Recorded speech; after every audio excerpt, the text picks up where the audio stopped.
Confess that, man. Confess that, man.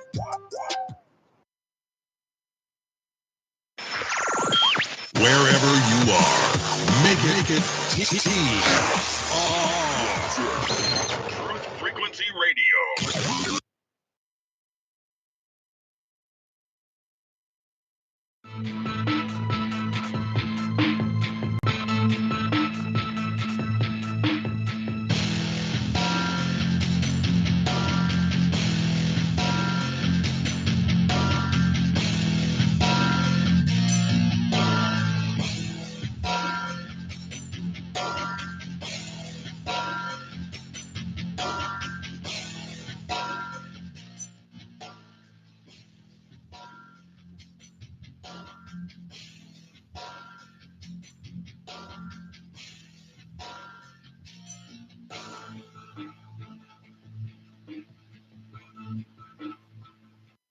You ain't gonna start no shit, is you? Good morning, TFR. Good morning.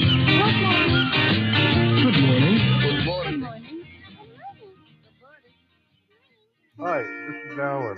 I like Ironworx because it's where everybody knows your name, and they're always glad you came.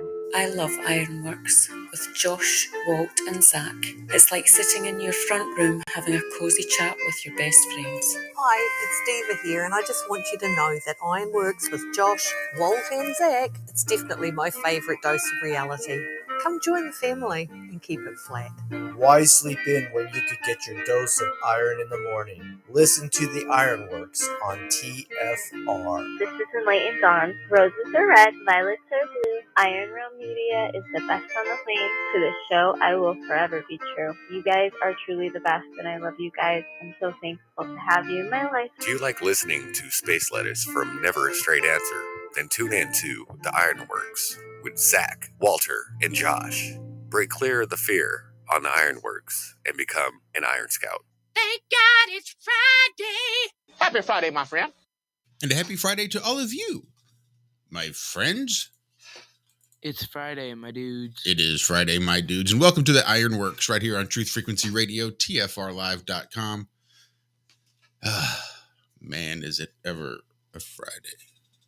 It's a Friday at like 4:02 a.m. is what it is right this moment, good sir. Boy, I don't feel it. Yeah. When my clock went off this morning, I was confused, and it's been a while since that's happened. Where I was just going like, what? What is this doing? What time is it? Why is this? What day? Who? There was one? Prank caller. But here I am. Here we are. You ever have one of those dreams where you wake up and you feel older? Like your dream was just like years long? Yeah, that's actually when you disconnect from the video game that we all are playing together here for a little while and realize, oh shit, all that isn't real. It's just an experience I'm having. Oh shit. It was weird, dude. I woke up and I just had like this weird feeling like I was gone for like ever. Like a really long time. Never had that before. Yeah, I don't know how to explain it. I woke up and it was just like, whoa. Whoa, yeah. Okay. Yeah, South Carolina. Okay. Welcome back. Ready Player 2. Ready Player 2. Yeah, well, layers and layers. I'm sure we're about 5 games deep at this point. Every time we create a new one, we go, hey, in here, let's build a new game system in here. And we all dive deeper. Inception. I need more coffee. I can't think this way yet. I'm trying to get into all my little thingies, my bobbers. It's taking a minute. Big shout out to everybody there on Rockfin. 3 cheers to the guy that got the Rockfin started on time. Nice. Well done, Josh. Nice. Yeah. Right now, the YouTube isn't going. No, I'm kidding. I'm just messing with you. Luckily, that one's automatic. Otherwise, it'd be a weekly struggle. How was the week? Walter? Oh shit, I'm muted. You didn't see that? Okay, I had a good week, I guess. I did stuff. I'm trying to think. Lots of things have happened. I went and got my old Explorer back from the shop one more time, and had a few things still not quite up to where I wanted them to be. So I went and got her, and she's home, and she's playing a lot better. Still got a few sandy spots on the frets, and I'm sure those will work themselves out. But I thought the whole point of a fret polish was to get the frets polished. I think it's in the name, but I may not be a guitar luthier type dude. So yeah, It's for the frets. But there's been other things. It's for Go the ahead, frets sir. from Eastern Europe, Walter. You're just mispronouncing it. Ah, that's fret Polish. You see. I got you. What's our name? Iron Ring. There we are on that old. How about you, Josh? Any exciting bunny tales to tell?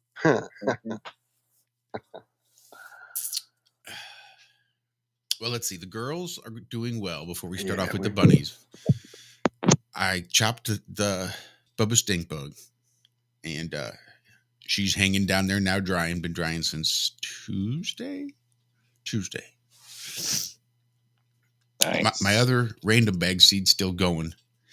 Probably needs to come down because it's going the way of the other plant, whereupon the buds are just too big to be supported by the branches that I grew, because I didn't exercise them at all.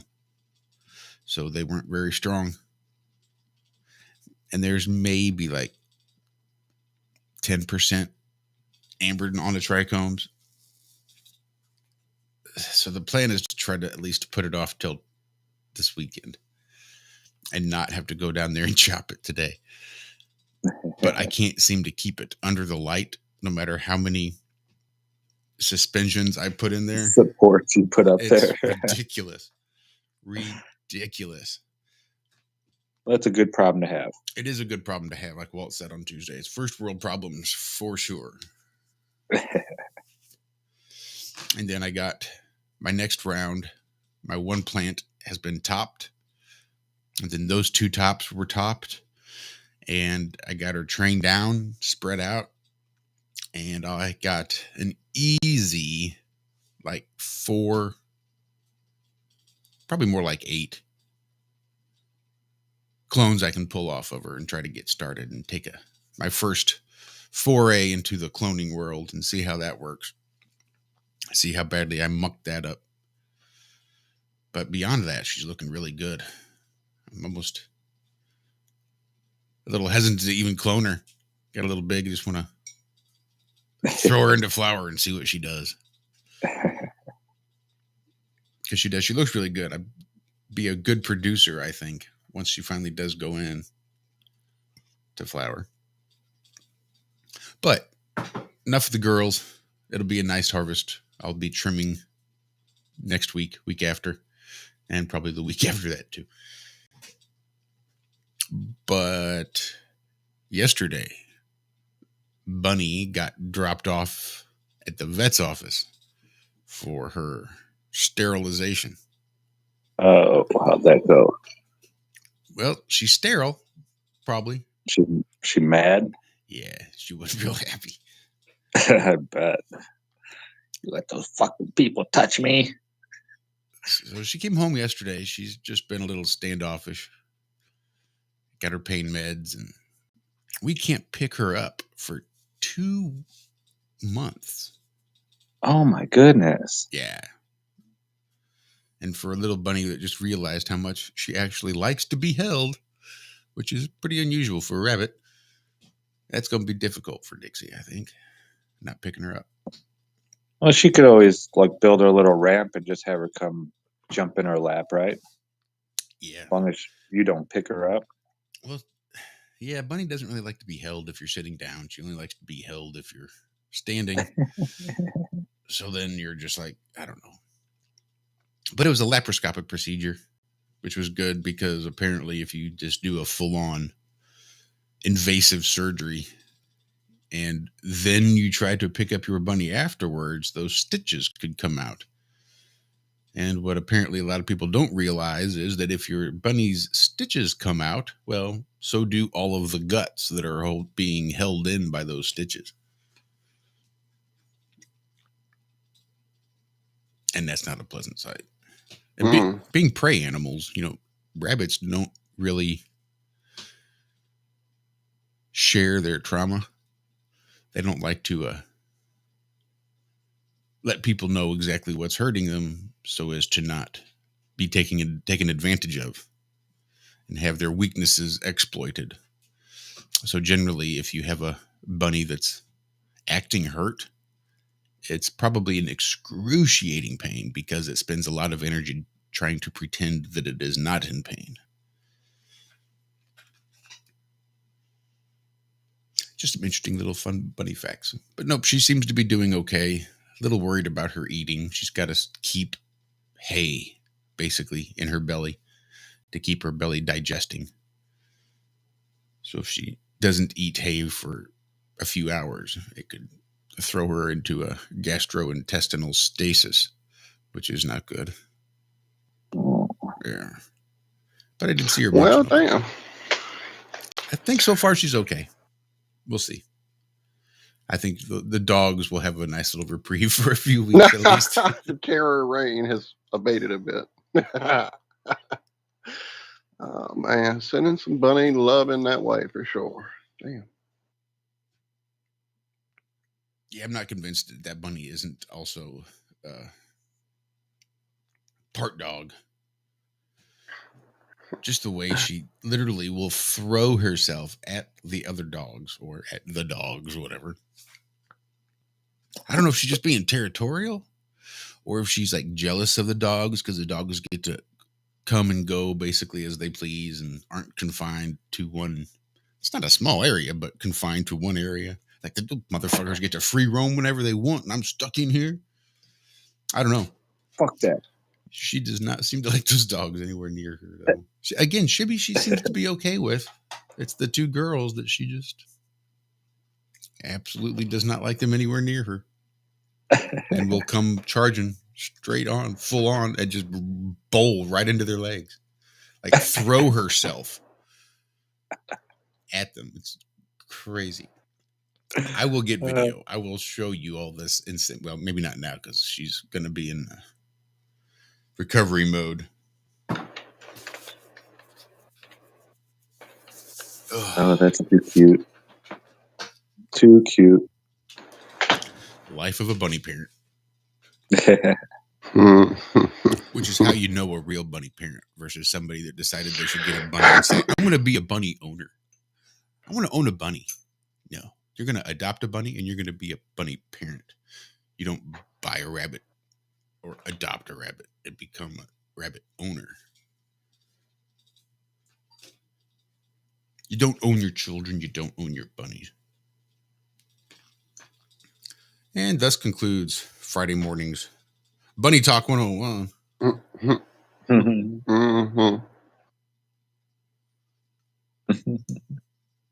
Looks like we've had a migration happen this morning. Our buddy Andrew B has moved from our Rock Band chat over to the YouTube chat. What's up, brother? You can only be ignored for so long on Rock Band. Hey, I get it. I get it. Fucking dudes won't even turn it damn thing on for me. I'm going to move to YouTube, I guess. I don't blame you, brother. I don't blame you. I haven't even looked. Shout out to everybody there in chat. Good morning. Good to see you. Thanks for hanging out with us. Absolutely, everybody. Trying to say hey as I'm waking up and coffee-tating. Coffee-officiating. I don't know. Right here live on the air. Going to coffee-tate in front of everybody. Oh, man. Shh, don't show. Turn off the camera. Seems like there was something going on in chat. Now it's gone. There's too much happening. I'll see it again, I'm sure. What is up, D? D, the man, Daryl Davis in chat. I see you, brother. I'm bugging you right now live. I'm going to say the word one time. Logo. I'm going to say it again. Logo. I'm going to say it. Or be prepared to just have a completely redesign. Nah, we're not do that. I like it. I just need the copy. I like the copy. I got that smoke font for what it's worth. We're going to make it work, brother. We're going to make it happen. Me and Josh are on it. I've already made a few rough ones. I sent you a couple of rough ones. So, but anyway, we'll make it work out. We're gonna get it there forever and ever. But yeah, thank y'all for sure. As we wake up here.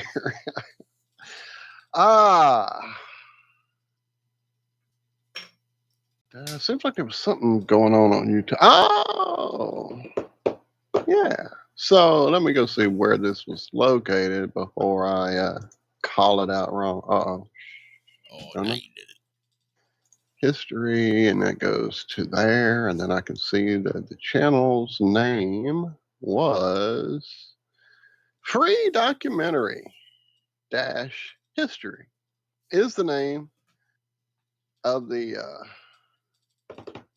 channel. And on that channel, across my little feed, I saw a video go by called Moon Landing, the world's greatest hoax, with a little question mark. And I thought, I wonder how mainstream this is. And it is definitely mainstream. But it also shows a lot of kind of the same thing we deal with, in Flat Earth, with a lot of arguments that we've ourselves dismissed in the community. And like, no, that's not really a thing we can look at or use. And they dug hard on those. And that really kind of irked me. There was one or two in there that kind of made me go, and interesting points they brought up about a certain thing. And again, it's a lot of mainstream glad handing, I guess. But in talking to Marcus Allen, the guy who's the publisher of Nexus Magazine, it really made me remember my years of just consuming the hell out of that magazine. And it began a quest for me to try to locate a way to contact him. And I may be on it. I've had to sign up for a few little whatchamadoodles here and there to get access, but an email is being written, even as we, well, not as we speak, but just a few hours ago before I laid down, I began to compose it. So if you're not familiar with Nexus Magazine or Mr. Allen, Marcus Allen, definitely go dig around. You've seen him in just about any of the moon landing hoax videos you've watched. Almost certainly. But yeah, it's good. It's entertaining to see some of the failed attempts at debunking. But I'll link it for you guys. Give me a second.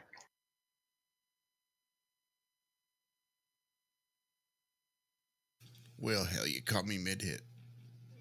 I didn't mean to. I was trying not to let this start playing, which it is, as you hear. Hang on. Yeah, I was looking through some articles. We're going to have to cover this one here later because we can make a game out of it, I think. Oh, my goodness. I think we could take all that NASA's done in the last 20 years and throw it out the window, and we'd be right at the same spot where we are. No, you wouldn't have a cell phone to be able to use it to talk to you on the show and science and gravity. Wait, what?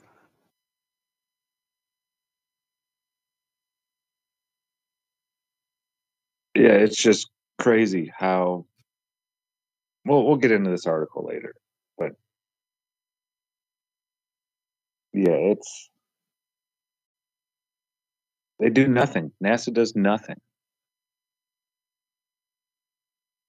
I mean, I know they're in control of GPS and all that kind of stuff, flight, blah, blah, blah. And yeah, that stuff's actually important. But the whole space thing, and I mean, the last 20 years since the ISS has really gone up there, what have we done as far as space exploration? Nothing. Rovers on Mars, blah, blah, blah, blah, blah, blah, blah, blah. I mean, we put a rover on the moon. Yeah, we went to the moon 50 years ago with people and played golf and drove a dune buggy. I don't know. But yeah, they're all so proud of themselves. You want to get into this article now? Might as well. It says NASA's stakeholder collaborations help inform Moon to Mars planning. So they said they revised version of its Moon to Mars objectives Tuesday. Okay, so I bet we could sit here and in 5 minutes decide, hey, let's build a base on the moon. Let's build a base on Mars. Let's build a space station around the moon. I mean, this has all been proposed long ago. We were supposed to have a space station on the moon in 2012, according to George Bush Jr. They're not going anywhere, folks. There is no starting with 50 draft objectives developed by agency leaders across our mission directorates earlier this year, blah, blah, blah, blah, blah. They invited the public. Why do we pay you? We give you billions of dollars every year. Why are you asking the public for their ideas? Aren't you supposed to be the brightest and the smartest and all this stuff? Lunar and Martian infrastructure and operations, blah, blah, blah. Okay, here's a quote. We need a roadmap with staying power, and through a collaborative process, we've identified a core set of defined objectives to achieve our exploration goals with our partners. It's just word salad. These objectives are both practical and aspirational, and we're gratified by the thoughtful contributions of our workforce, industry, and international partners who will join us in shaping our future together. It's a frickin' television commercial. Objectives are both practical. If it's practical, you would have already done it like 2 decades ago. I'm sorry, this is just upsetting me. I'm so sick of this stuff. We're helping to steward humanity's global movement to deep space, says Jim Free. The objectives will help ensure a long-term strategy for solar system exploration and can retain constancy of purpose and weather political and funding changes.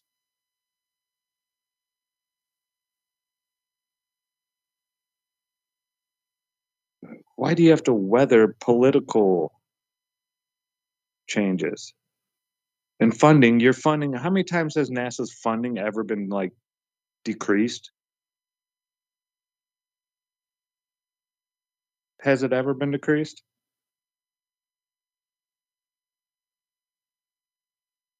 I don't know. Let's take a look. Has NASA ever been defunded? I don't know. I don't even know. It's a good question. And I'm so spun out doing too many things at once. I'm trying to send videos over. I'm trying to prep a screen share. I'm trying to send a text. I got a lot going, Zach. I'm sorry I'm leaving you hanging there. But yeah, dude, I don't know if I've ever heard them getting less in a year and not getting an increase.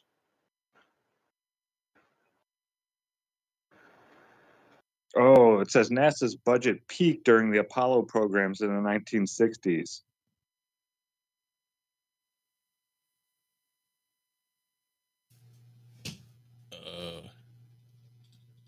Don't we spend like way a lot more, even by comparison to what we spent back then? I would think. I was trying to figure that one out in my head.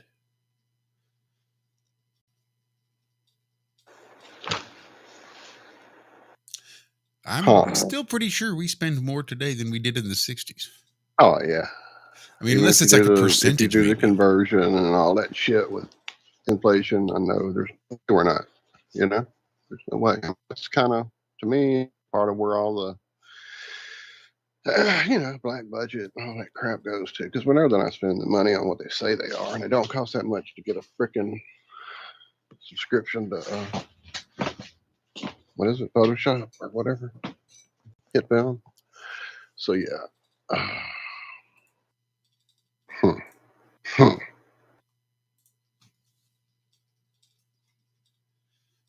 It's just crazy.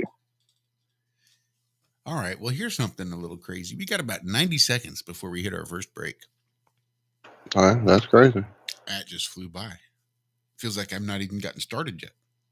No, I feel like I'm not even here yet. What are you talking about? I'm definitely going to make more coffee during the break. Hope it kicks in. My God, I feel like I'm just out of it today. And I went to bed early. Maybe that's what it is. I'm used to doing the show on like an hour and a half sleep, and having 5 and 6 in me is really confusing my body. It doesn't.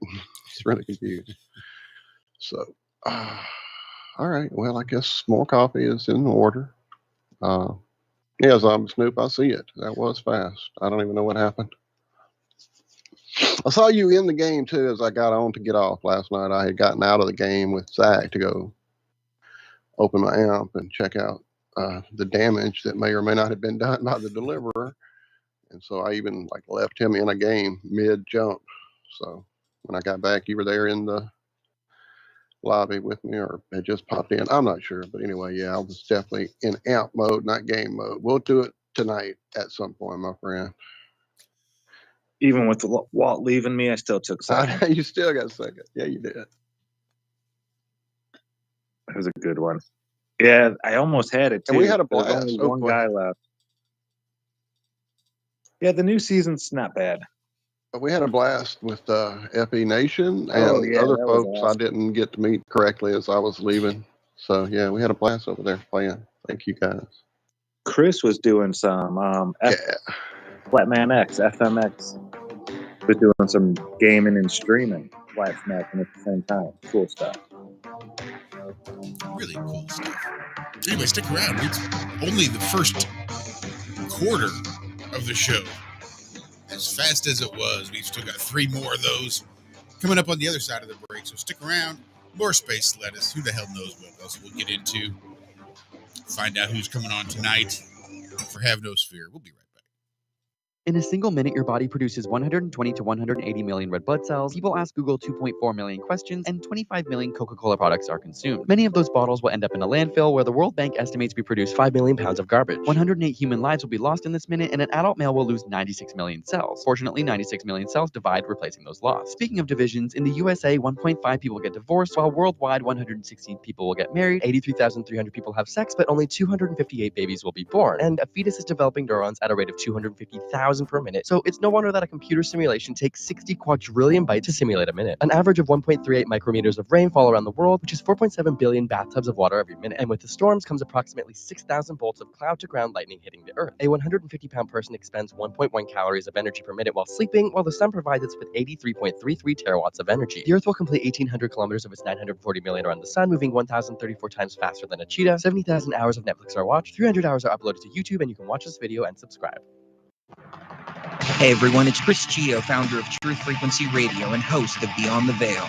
The mainstream media and establishment are running scared right now, and they've prominently featured truthfrequencyradio.com as number 89 on the federal government's hit list, also known as the fake news list, which is essentially a list of sites slated for censorship on Facebook, YouTube, Google, and other social media. Now is the time for you to get involved. Share your favorite TFR shows far and wide on forums and social media. Tell your friends and family about your favorite shows. If you're a business owner, get in touch with us to feature your product or service right here on TFR. And if you haven't done so already, become a TFR supporter now and get unlimited commercial-free downloads in high quality. Visit truthfrequencyradio.com/sign-up. Thank you for making TFR the leader in independent and uncensored talk radio. Truth Frequency Radio, your protection from deception.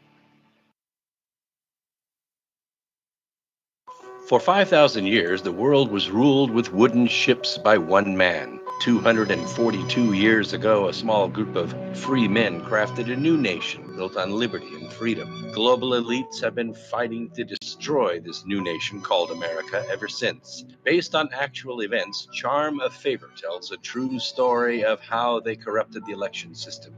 They infiltrated federal agencies and murdered witnesses, judges, and even presidents to keep from being caught.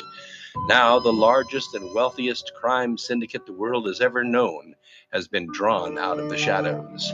They have killed hundreds of Americans and recently attempted to assassinate half our congressmen. Still, they escape arrest through an almost supernatural charm of favor. Read Charm of Favor and be prepared to open your eyes to what may lie just around the corner. Charm of Favor is available on Amazon and Barnes & Noble.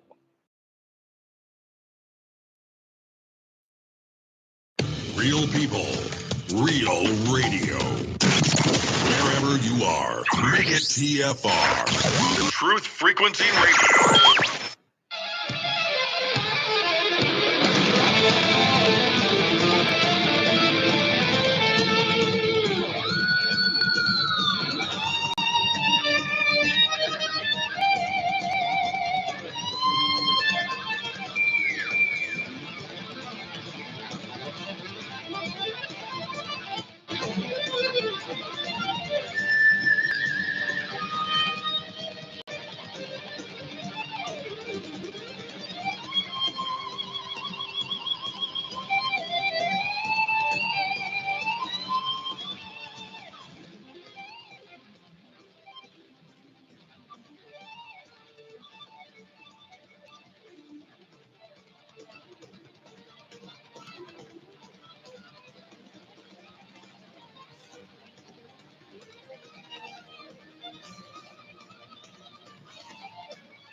Start your day off bright and shiny. Get up off your little hiney and begin your happy day. And welcome back to the second half of the first half of the Ironworx Truth Frequency Radio, TFRlive.com. We're also various other places. Rockfin, YouTubes. Present me in a moment, sir, if you don't mind. Welcome back, everybody. Sorry, I didn't mean to jump in there, but I'm trying to get this going and I'll forget and we'll get sidetracked, and it needs to be out there. It's awesome.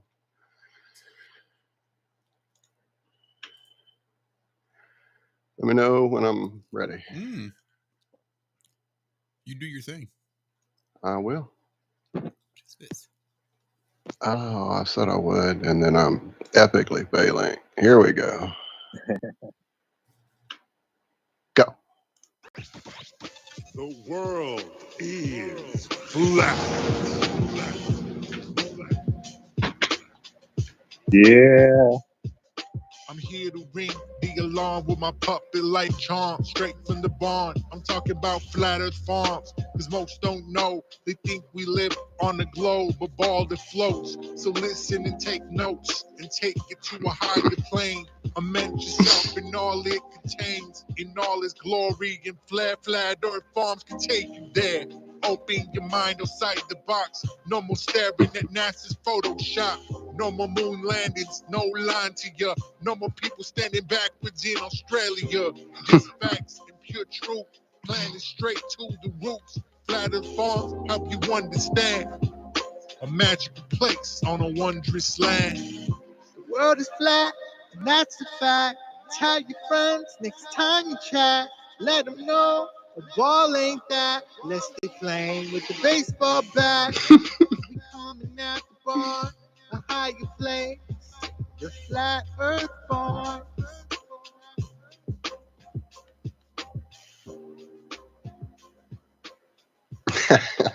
Epic. Epic. Flat Oh, Earth that's Farm. awesome. I love it. That is ho, ho, motherfucking ho. Ho, ho, ho, ho.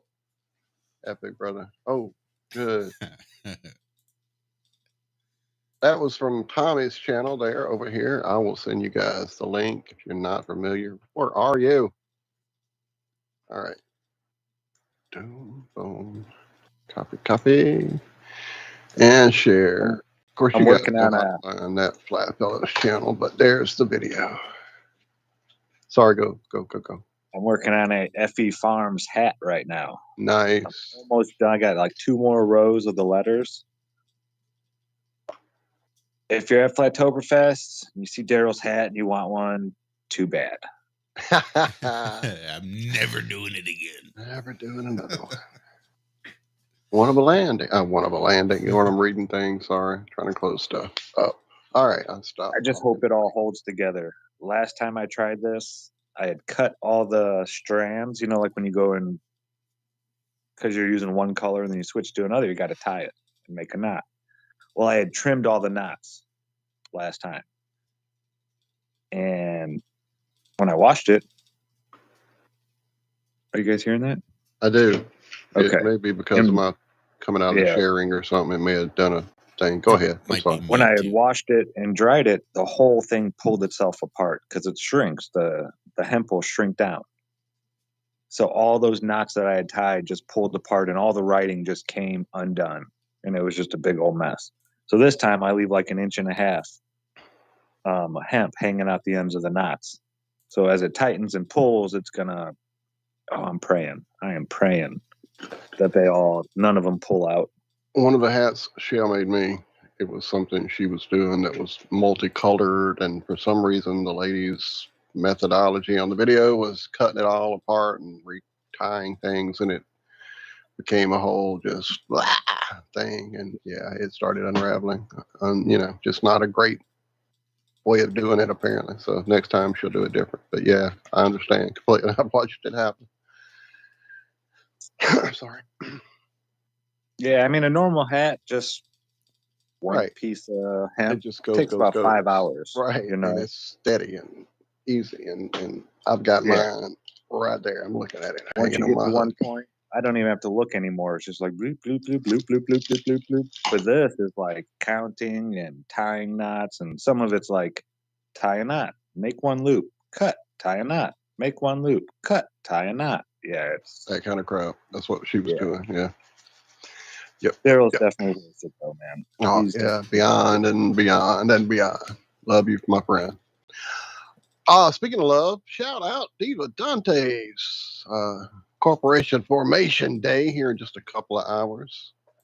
Liz in chat letting us know that. Thank you, Liz. Yeah, mine will be next week. Thought I remembered that creeping around the corner. Yeah. Pretty sure that puts me at like 45. Pretty sure. Every year I get less and less sure. Yeah. I do it in like official stuff. I go, wait, how old am I? Yeah, I'm usually within a year and a half, somewhere around there. I'm pretty sure I'm 43, but sometimes I'll say 42. Never go older though. I always just forget that last year. And when I'm like 90, I'm not even gonna know. She's gonna be like, yeah, whatever. Who cares? I'm 63. All right, this is out of the Wall Street Journal. I'm just gonna read the headline in the little trailer, and I'm not gonna say anything else about this. But this is from the Wall Street Journal. This is what they say. CDC oversells the bivalent COVID shot. The FDA approved it without clinical trials, and there's reason to doubt it beats the original vaccine. End of story. The FDA approved it without clinical trials. End of story. That's all you need to know. The more you know. And then they go into the political side and talk about how there's going to be more equity and blah, blah, blah, blah, blah, and blah, blah, all the politic bullshit. But yeah, they tell you everything you need to know in the very first line there. There's Andrew B over there on Rockfin. There he is. What's up, brother? Me, Walter, and Andrew. Chilling on right? Rockfin. I know it. That's how you blow up on Rockfin, buddy. One day at a time. Just blow up everywhere. I wish we knew more about how to make that better over there for the different format it is, other than just our usual grind. We tried a few little specials. We should do that again, maybe. We'll probably try that again. Once I start, if I can get maybe the next 100 episodes downloaded. Oh, I meant to talk to you about that. There's no reason. I found the hard drive. I'm back on drive now. So we can skip ahead 100 and you're doing, and I'll get the next. And that way you don't just have to keep doing it. And then I'll zip them. And sorry, guys, production. We don't do this on Wednesday. So yeah, I'll zip them and hand them to you, and we'll keep them that way. That'd be beautiful. and we'll I'll help you because I have room now. Because man, it was like I was in the red, and it was getting smaller and smaller. I had to take a game off my computer. That's rare.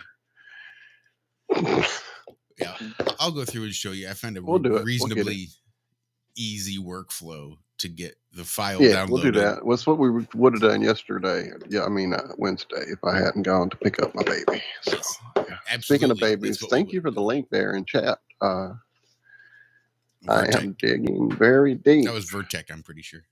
In there, Vertec. Oh yeah, I saw it. Thank you, Vertec. Some Ukrainian guitars that are pretty. Double as AK-47s. Yeah, very pretty. They're very expensive though. Ooh, my goodness. Yeah, that's a little out of my budget, my friend. Actually, you know what? You may have sent me this link before, my buddy, because I just saw that Jupiter Mola Pink made to order one. I remember it very specifically. So I've been looking at. Oh, look at that Jupiter Fireborn Junior. That is so beautiful. Oh, look at that wood. I see a woody. Wait, what happened? Anyway, yeah, dude, they're amazing. Somebody poisoned the water hole. We're talking about ValiantGuitars.com, or I'm talking about it with Vertec. There are some beautiful. Oh, look at the Smith Charm Blue. Oh, look at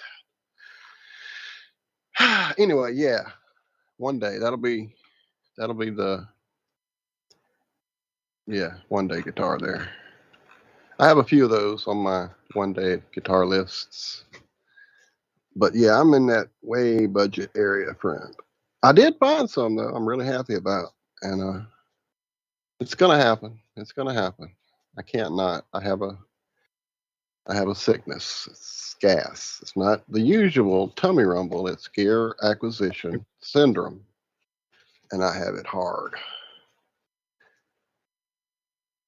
I'm a lifer. Hi, my name's Walt. I like instruments. I like pedals. I like amps. I like the way they sound. I like the way they smell. And Vertec solved your problem. All you got to do is figure out a way to take out a second mortgage on a home. Hey, there it is. Well, there it is. You could probably get one guitar and make a pretty decent sized down payment on another.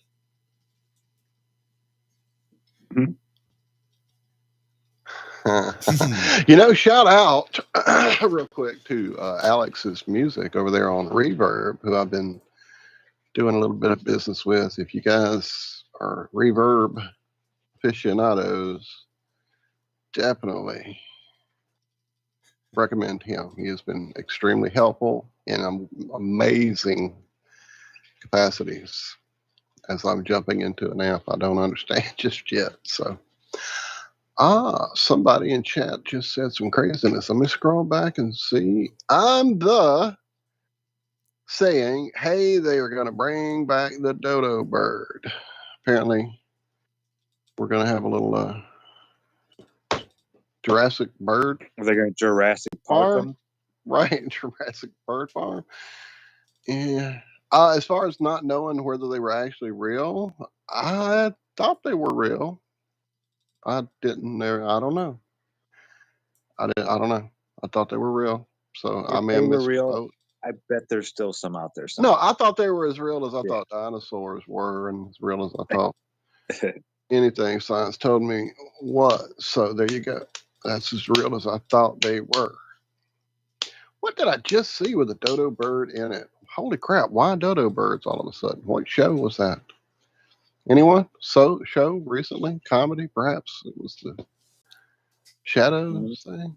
No, I don't know. Where did I see a dodo bird? Did I dream a dodo bird? What the fuck? Big shout out to Zombie Snoop too.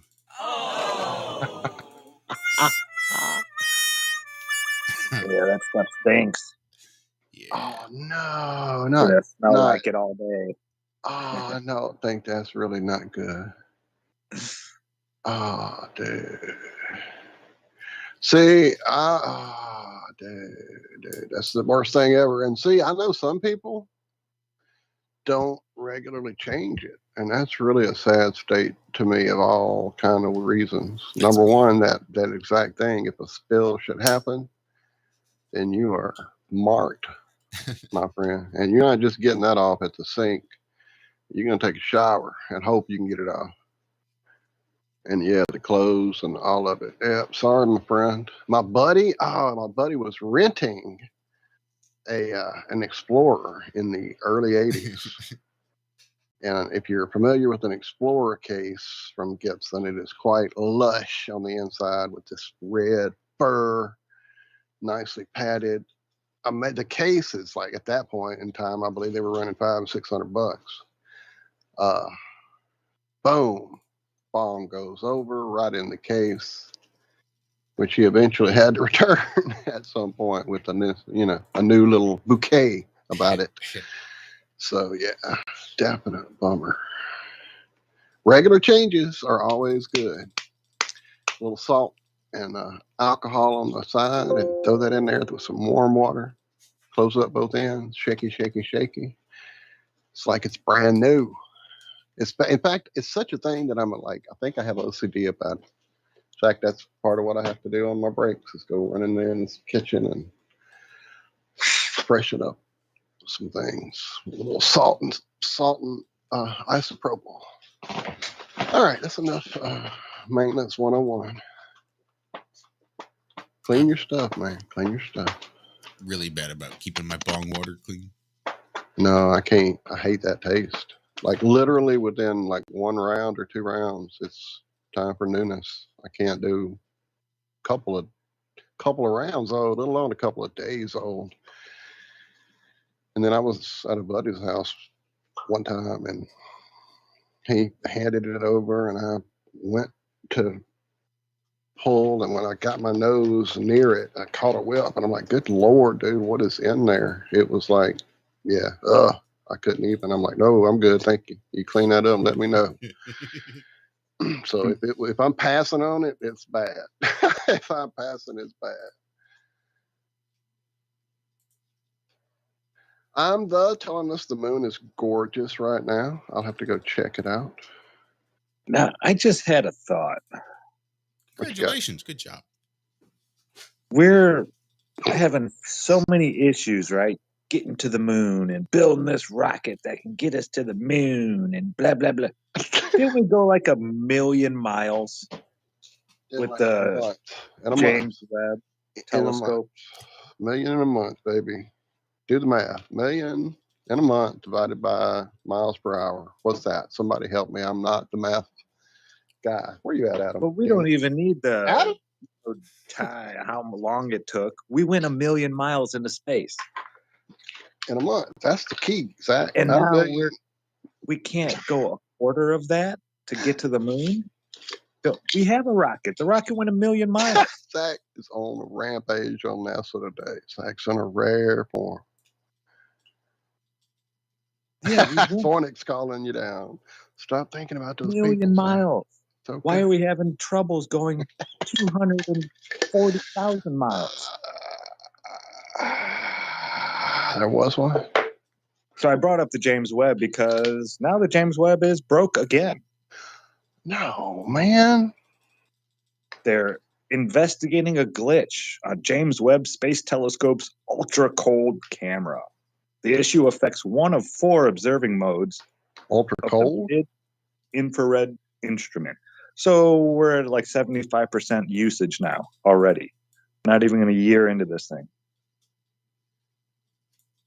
Blah, blah, blah, forcing ground team to postpone some observations. The problem affected the James Webb Space Telescope's mid-infrared instrument grading wheel, which allows scientists to choose the wavelength of light they want to focus on. The wheel is used in only one of MIRI's 4 observation modes, in which the camera takes not images, but light spectra, fingerprints of light absorption of various chemical elements in the observed objects. So this is their fake belief stuff this is the artist rendition they put around the little white dots on the black rectangle they get. They first realized this Tuesday. They decided to pause observations in the affected mode. blah, blah, blah, blah, blah, blah, blah, blah, blah. So, I mean, if they don't get this thing running, it's not like they can go up there and fix it, right? It's a million miles away. I'm just sending another thing out there and it'll take some months, right? And that's like $2.5 billion worth of that's a 1/4 of your cameras functioning right there. But they like to say, oh, the observatory is still in good health.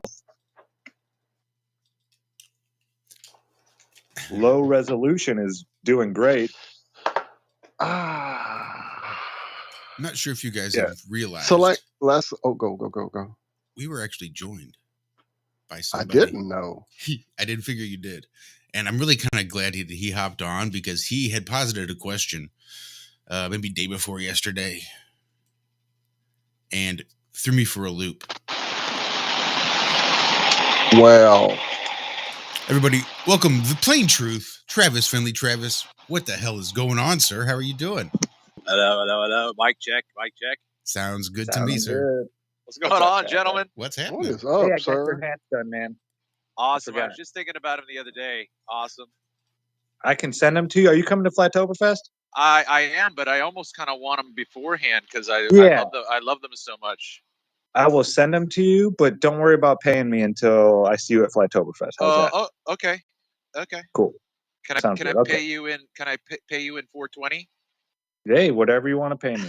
I'm just kidding, man. I like trade better. I'm more of a trade guy myself. You know that. Yeah, sure. But yeah, guys. All right, what you got? Got lots. But to go back to what Josh was talking about, there was a big, crazy argument because we had this baller come in and we were talking about the moon landing, and people were describing this scene from what they remembered in what a funny thing happened on the way to the moon. So I'm going to try not to bait you.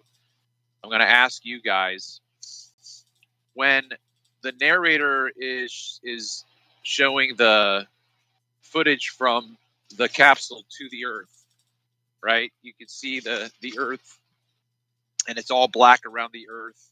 And then she describes how they set up that scene, right? Mm-hmm. What do you remember about like how that scene looked and what happened in it when she says that they did what they did? There were work lights. There were reflections of work lights. You could see the work lights. You could see the cardboard being put or taken away from the window. I think you could see visibly how they were turning the view from the window into a spherical shot, as I recall. All right, that's Josh. Okay, anybody else want to chime in? So I remember they were zoomed in on the window, like here's Earth, and then the camera slowly backed away. And as it backed away, as Josh said, a thing is pulled away from in front of the window that was a round shape cut into something that had been placed over the window, the porthole of this whatever they're in. And it is, you can see arms, in front of that window for a second, kind of pass in front of it as the camera is either the focus is being pulled away or the camera is literally tracking back. It looks more like a focus pull, not a track back, because there's some jiggliness to it. That's what I remember.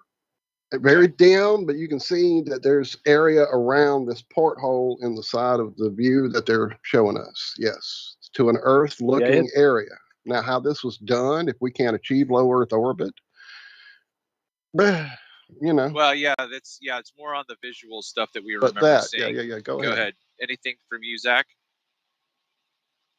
Yeah, it was. I remember it was all dark at first, and it appeared that you were right up against the window. But I don't know if it zoomed out or panned back like Walt said, but once that takes place, the lights come on a little bit, and you can kind of see the astronaut pull something from the window. Right. And I think it's more of to me, it was more of an adjustment from that close up focus on the window edge as they pulled away because of the f-stop they had the camera at. Then the surrounding ambient light started becoming visible because cameras and all this kind of shit. Right. And then what you were saying is true, Zach. It was so close up that to me it seemed like they were trying to create the illusion of Earth floating in the darkness of space, not that they were looking through a window like they were doing for some reason. Well, anyway, this whole drama, there was a troll, globe flake science warrior, NASA fanboy, who was like, well, I want to see this footage because they were describing it in much the same way all three of you did. Now, Josh said cardboard cutout. I think Walt, you said cardboard cutout.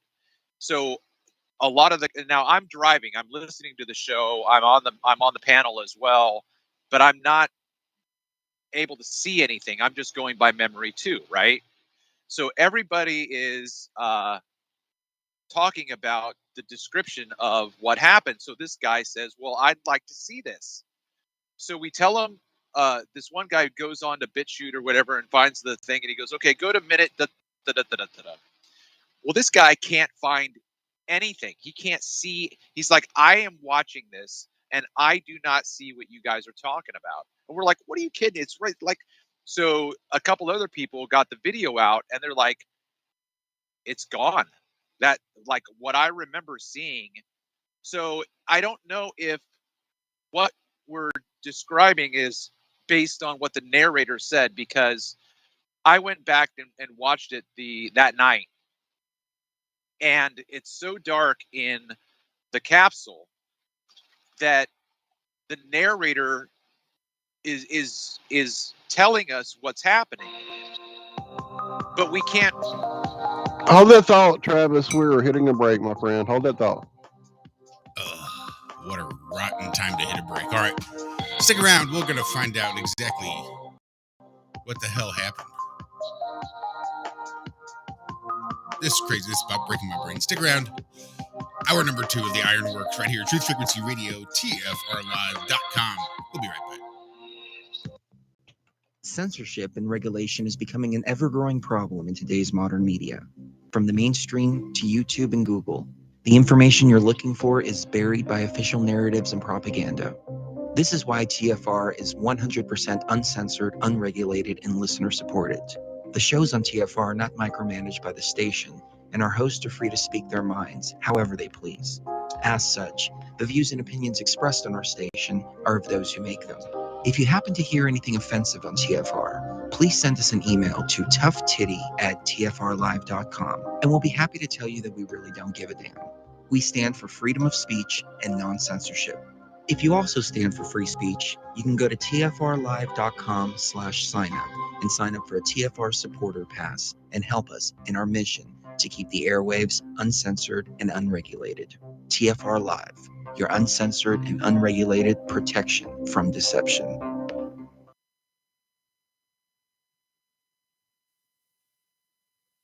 Welcome to Hannity, and tonight we're in just moments, the 45th President of the United States, Donald J. Trump, will join us for his first sit-down television interview since leaving the White House. Wow, that's a good thing, not a bad thing. I got along well with Putin, Xi, Kim Jong-un. That's a good thing, not a bad thing. It's been pretty wild when you think about it. During the campaign in 2016, I'd be asked, do you have anything to do with Russia? I say, no. A month later, somebody would say, what do you know about Russia? I kept saying, So I got along well with Putin. I got along well with President Xi until the COVID came in. That's a good thing, not a bad thing.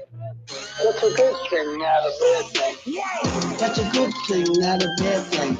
I got along well with Putin, Xi, Kim Jong-un. That's a good thing, not a bad thing.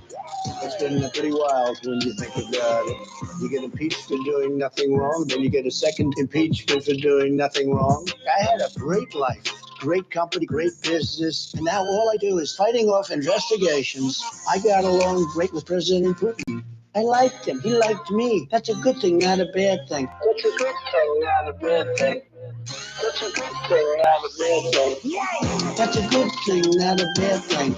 I got along well with Putin, Xi, Kim Jong-un. That's a good thing, not a bad thing. It's been pretty wild when you think about it. It was a good thing, great thing. As far as North Korea is concerned, I have a great relationship with a certain man that's got great power over North Korea. I like him, he likes me. You take a look at Kim Jong-un and the relationship that I developed. That's a good thing, not a bad thing. That's a good thing, not a bad thing. That's a good thing, not a bad thing. I got along well with Putin, Kim Jong-un. This is the Truth Frequency Radio Network. TFR. Truth Frequency Radio. As they perfected the shot, a crescent-shaped piece of black material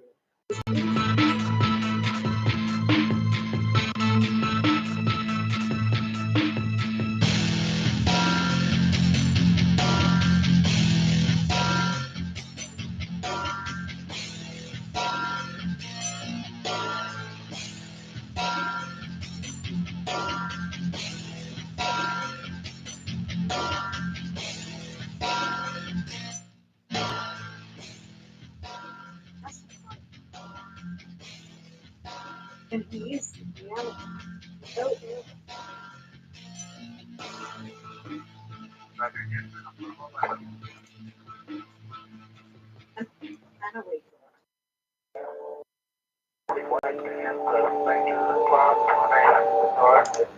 Welcome back, I suppose. I'm sorry. I was actually watching a funny thing happen on the way to the moon. I thought you were providing us audio. No, I apologize. I didn't know my mic was open. By the way, the moon is beautiful. I can't even see it. That pickled mistress. They're very thin fingernail sliver at the I would say 8:30 to 3:30 position. It's like a smiley face. Well, so just going back real quick, I don't want to belabor it too much, but I think what happened was the description, because the language of what the narrator said is that something like a cardboard cutout, right? But you can't see it because it's so dark.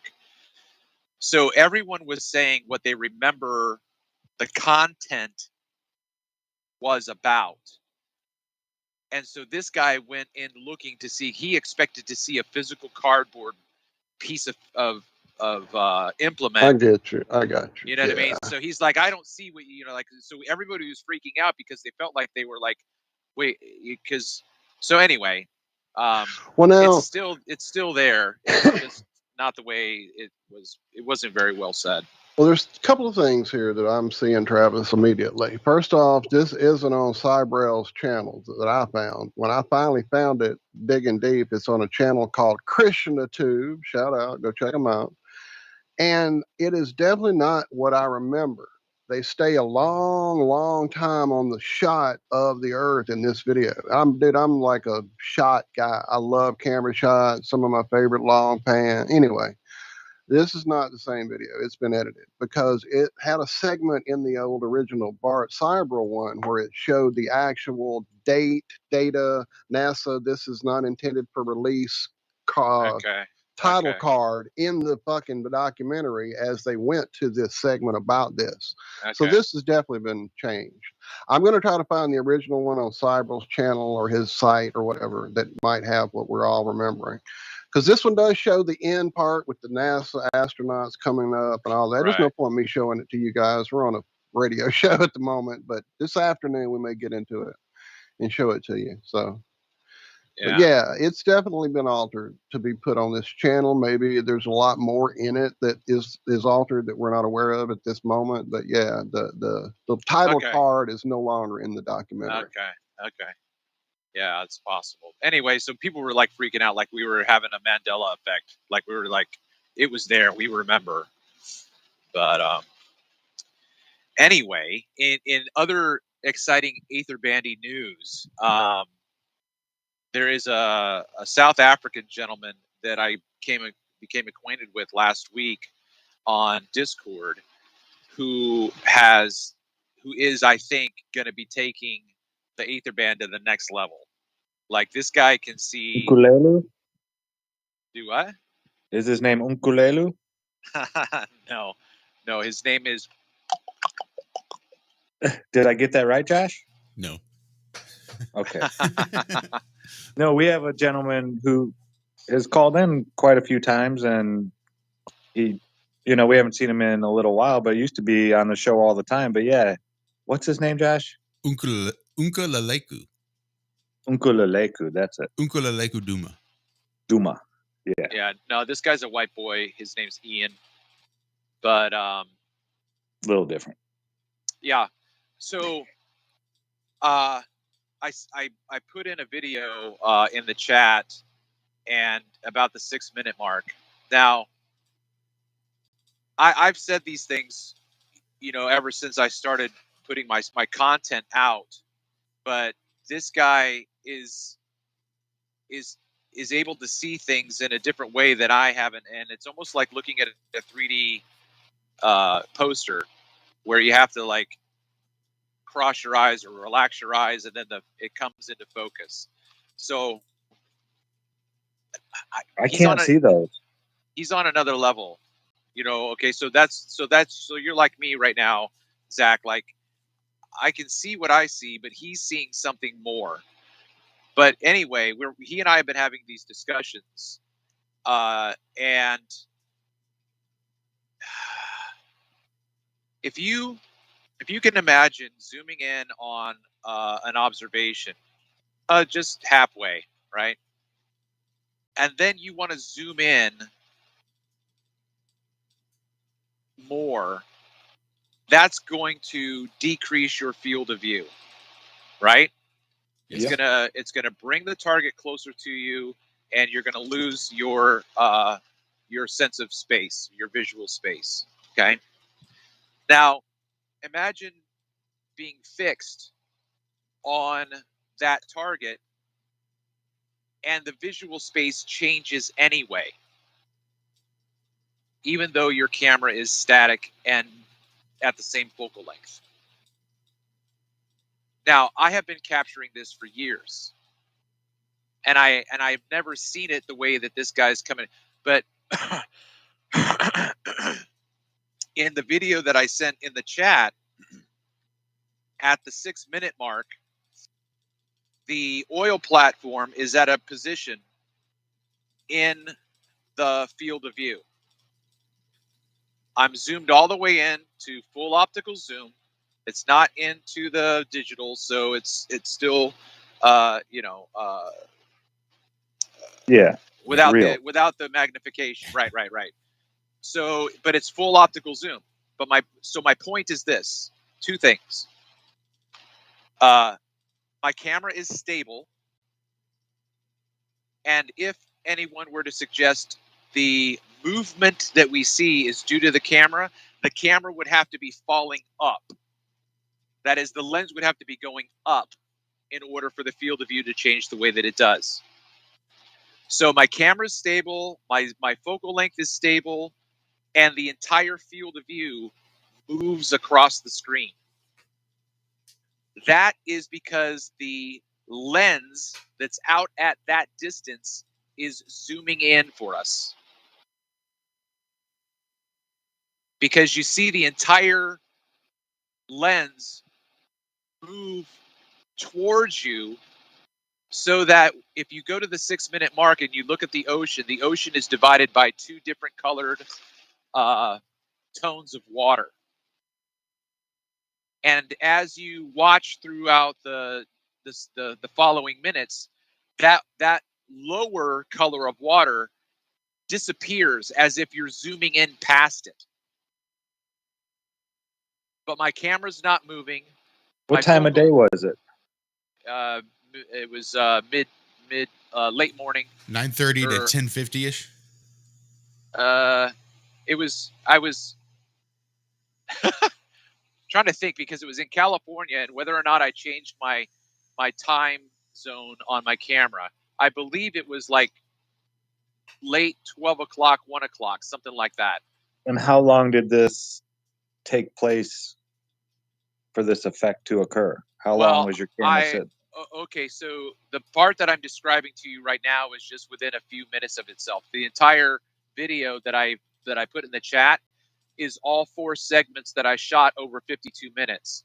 But the beginning of the video is at the 6-minute mark, is where if you wanted to look at this, the only way that you're going to notice this is if you slide the time stamp up and down so that you're fast forwarding and reversing fast forward. Because if you watch this in real time, you're not going to see this. It is slower than molasses in January.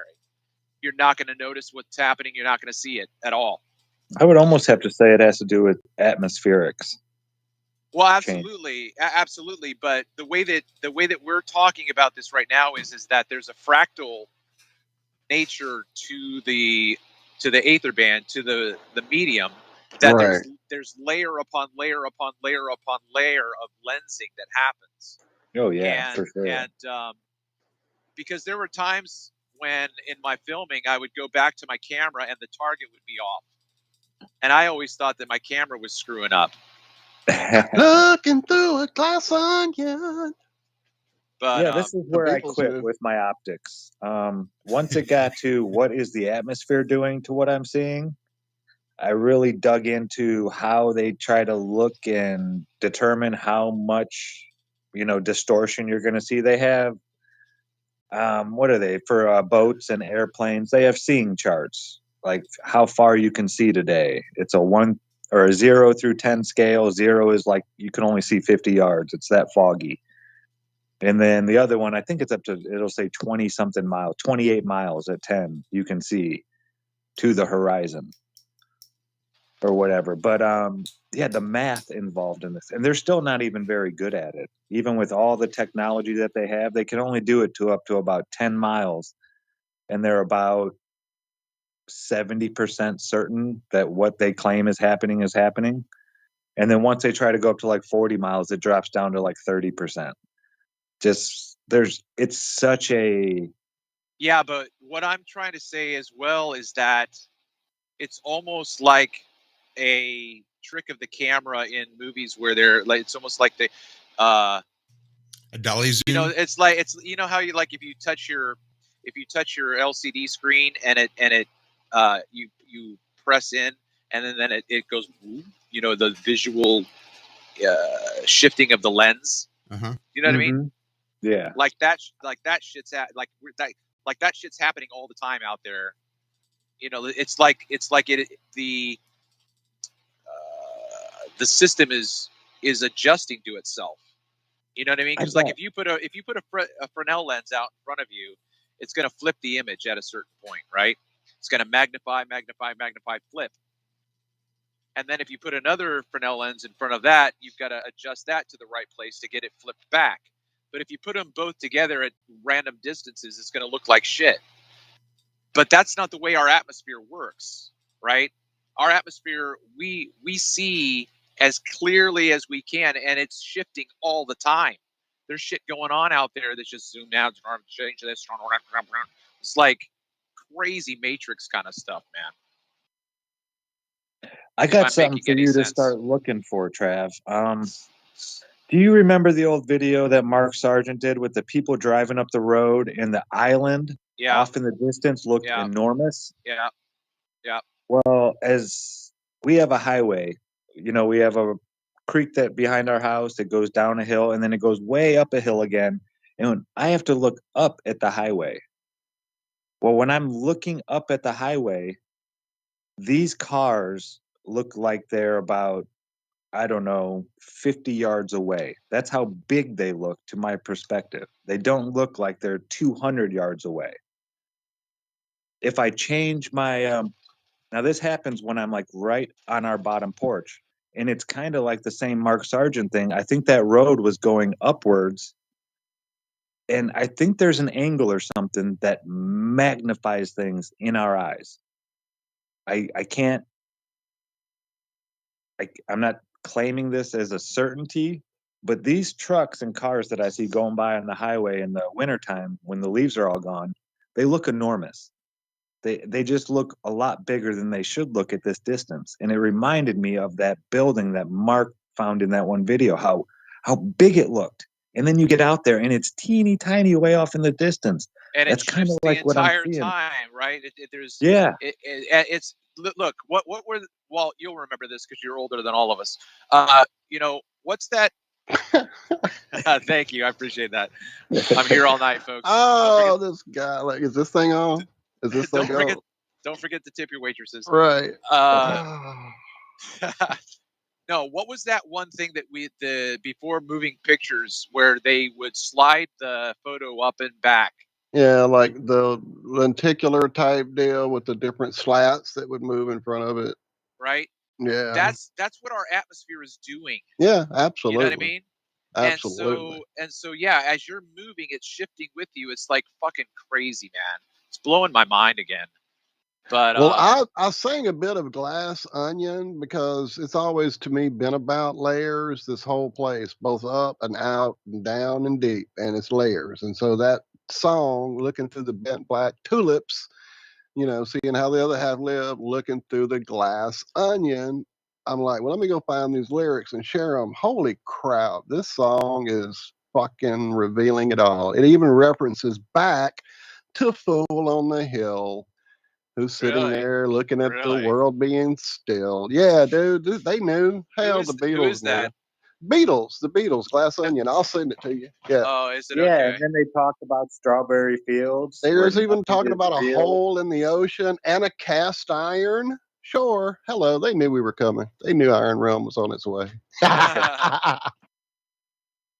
Yeah, but anyway, so this other guy got turned on to my footage, and he's just taking it to another level. So I'm really excited about the conversations that he and I are having. Dude, I'm pumped up. I want to see all this. Because to me, visually, that's where it all starts being just a mind fuckery. He's actually trying to do some proof of concept stuff with just shit that he can find around the house with glasses and water. And he actually did. I should put his channel. It's called The Missing Curve.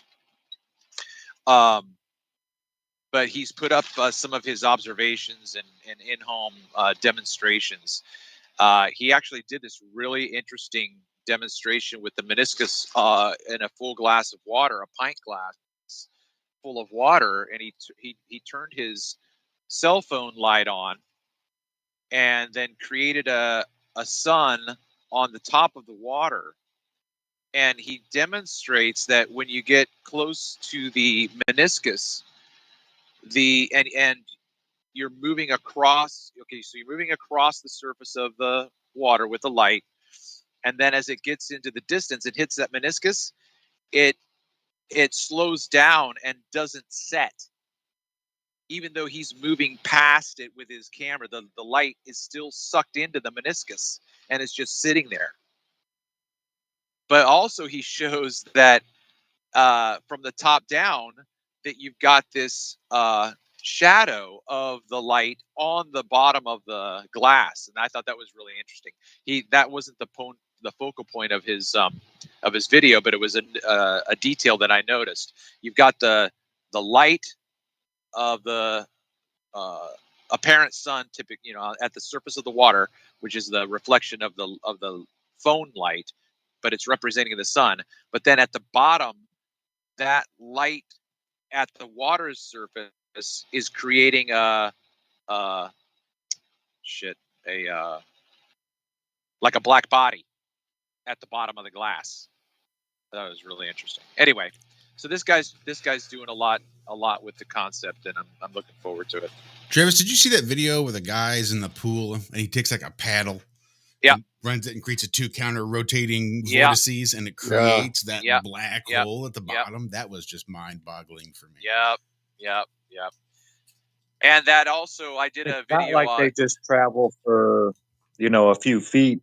They'll traverse a whole pool. Right. Absolutely. And they're counter rotations. And, I think that's what's happening in the sky with the celestial rotations. I think the energy is at the celestial equator, moving through that circuit, and then each opposite side is a counter rotation of flow. Mm-hmm. No, that's brilliant. I love it. Well, yeah, I know. My mind's going all over the Mine place too. right now, man. Where you gonna be this afternoon, friend? Me? Yeah. It just depends on how my day finishes. I'm in feel you. Virginia. I'm in Richmond, Virginia right now. Going to be at my delivery in about 3 minutes or so, 6 minutes, and then I've got another pickup and whatnot. So it just depends on. Plus Virginia on a Friday night, forget about it. Right. Forget about that crap, man. That is the worst corridor in the existence. Oh, I'm sorry. That to is hear it. hell. That is hell on earth. Be careful, my friend. Keep yourself safe, for damn sure. I was going to say, just come, pop in if you get a minute. We're going to have Karen B hanging out, and Okay. we'll definitely like to get into some more of this stuff, brother. Always. I have, like I said, I have that video. I'm gonna drop it here, I guess. So, or I'll just drop it to you on Skype. That way you can find it easier. Yeah. Check out those lyrics. Yeah, the lyrics are crazy. Give me a minute. I'll put it in chat, everybody. Zach, I'm going to have to give you an updated address, so I'll get that to you. I agree with Liz. Liz says it'd be great riding shotgun with Travis. Wouldn't it? That'd be the road trip, brother. Holy yeah. I totally would appreciate any company.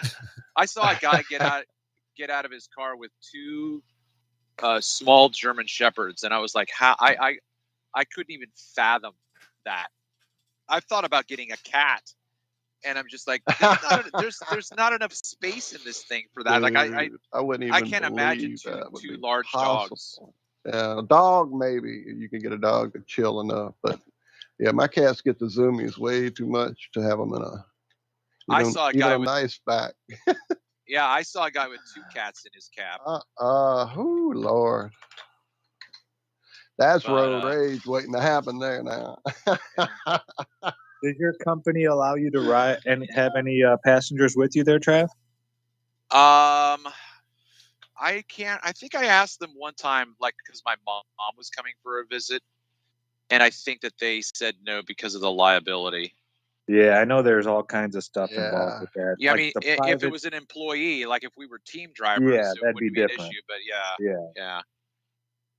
But what Yeah, they don't know, I have a cousin. She's a driver, and her husband. They were together like 20 years, and then finally got married. They're like, we might as well. But they do the double loads, and they ride together, and they get like any job they want because it's 2 people, and they can do 16 hours a day. Yeah. But they love it. They travel all over the country and just. I would love to do a team drive, but I do not want to take the chance of getting hooked up with some knucklehead just whacked out. Like, I mean, come on. I mean, I want to be open-minded to people, but there are certain, there's, you can't, it's like, no. Yeah, he was a private trucker for like 15 years, and then she went and got her, and she would ride around with him.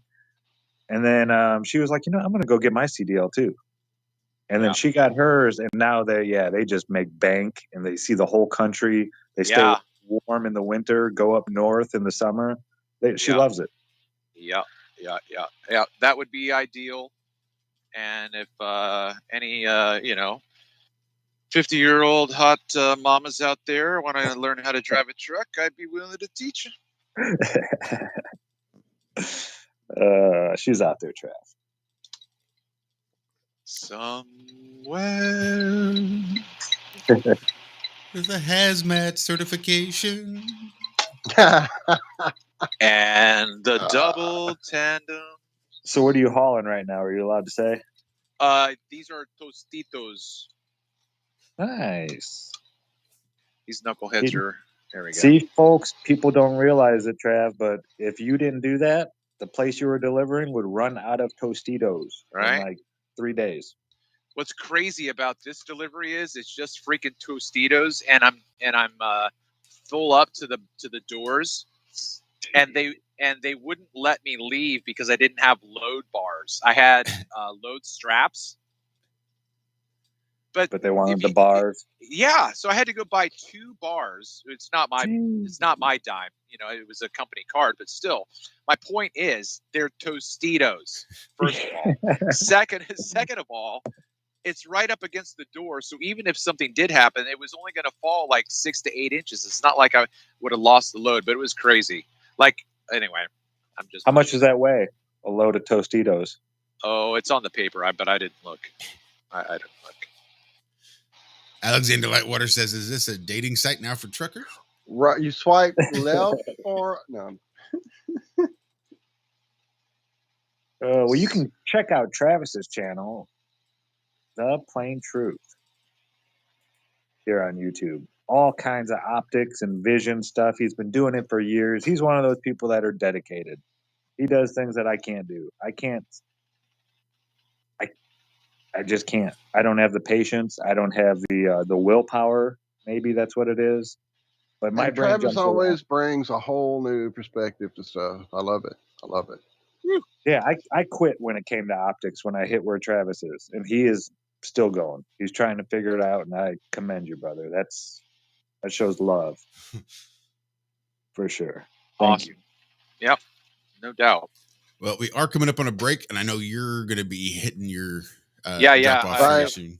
2 minutes, and I gotta wrap it up. So Well, yeah, definitely check us out this afternoon if you can. We'll be hanging out, like I said. Show. It's good to hear from you, brother. You stay safe. Take it easy, brother. All right. Much love, Trav. Peace. Deuces. Hey. Travis Finley, everyone. Absolutely. Been at it for a while now. Sandra and Sandra 2 are the names of his. Well, I think he might have lost Sandra. It seems like I lost. She got swiped, didn't she? She was kidnapped. Yeah, I lost my 2 girls, and so now I have Sandra 3 and Sandra 4. Nice. Yeah. The legacy continues. Yeah. If it ain't broke, love you, brother. All right, there is the break music, guys. So I guess we're gonna break it. Oh, for show. We got one more left. Fourth and final segment of the Ironworks coming up right after these quick messages. Should be the last ones of the show. Stick around. We'll see what the hell else we've got. Much love, Trav.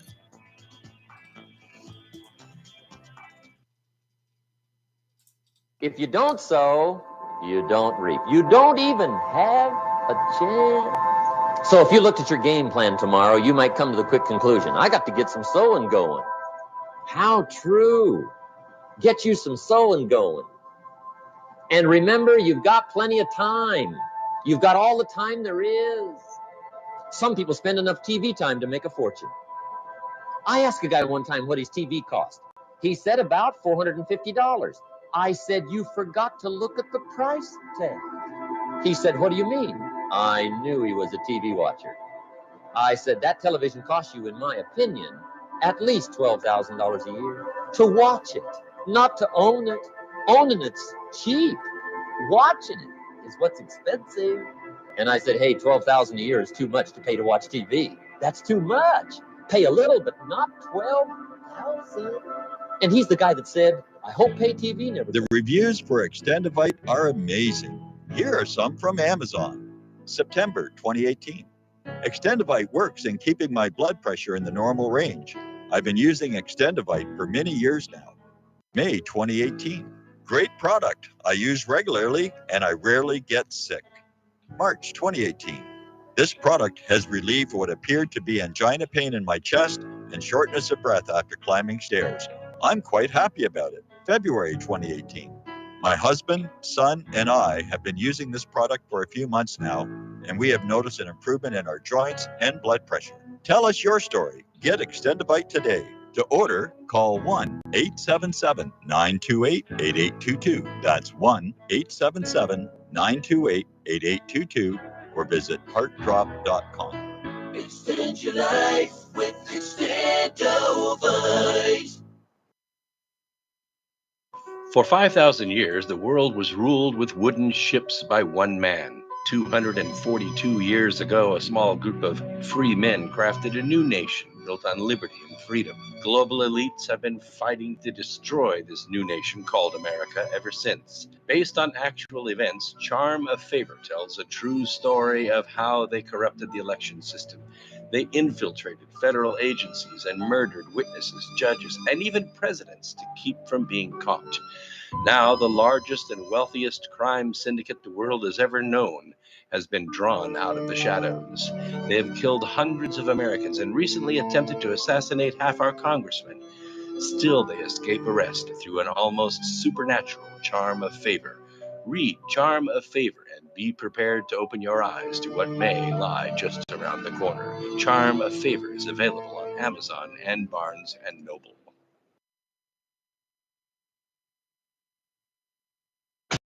No hate, no hype, no fear. You're listening to Truth Frequency Radio. We are TFR.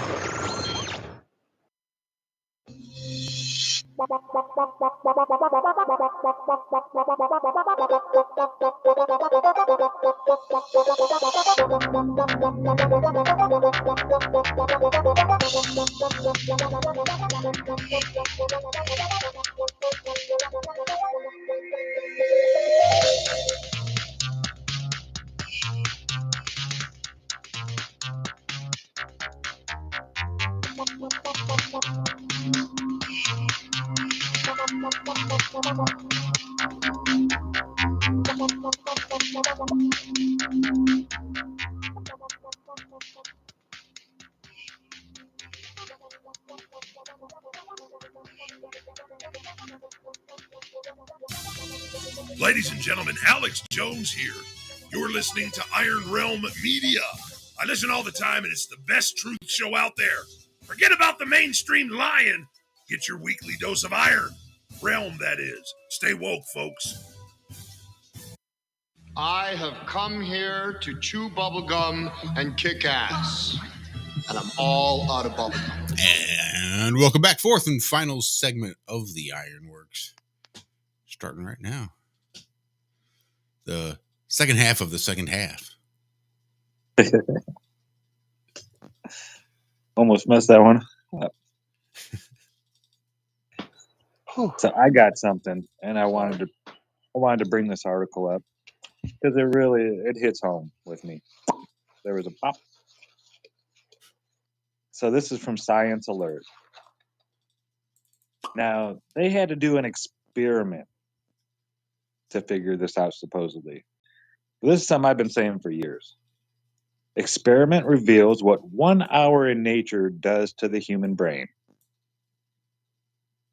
So it says human history has unfolded largely in bucolic settings with sprawling savannas and forest river valleys hosting our ancestors for millions of years. Well, that's a cool story, bro. But it says, by comparison, cities represent a radical new kind of habitat. One that, despite its many perks, often strains our mental health.